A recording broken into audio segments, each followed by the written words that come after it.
আল্লাহ বলেন ওয়ামাই ইউআযযিম শাআইরাল্লাহ,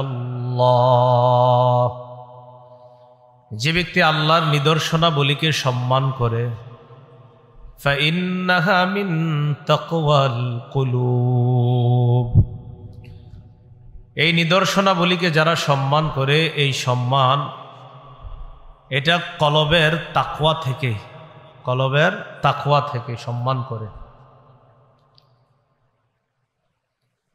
দ্বিতীয় বিষয়,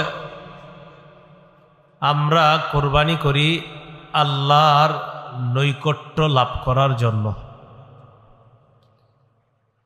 এজন্য আল্লাহ আমাদেরকে শিখিয়ে দিয়েছেন, সূরা নামের 162-63 নম্বর আয়াতে বলেন, কুল ইন্না সলাতি ওয়া নুসুকি ওয়া মাহইয়ায়া ওয়া মামাতি লিল্লাহি রাব্বিল আলামিন।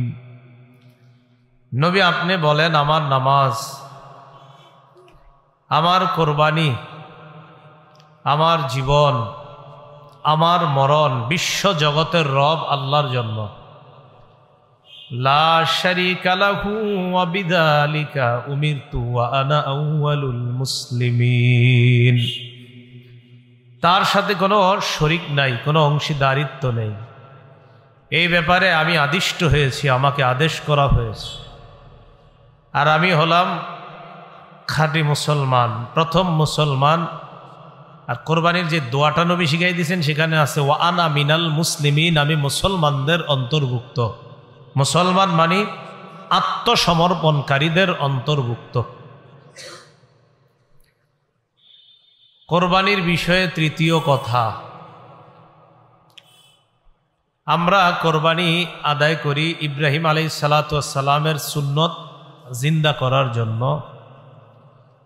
সূরা আস-সাফফাতের 107 নম্বর আয়াতে আল্লাহ বলেন, ওয়া ফাদাইনাহু বিযিবহিন আযীম, আমি তাকে একটা বড় প্রাণীর মাধ্যমে, প্রাণীকে জবাই করার মাধ্যমে আমি তাকে মুক্ত করলাম।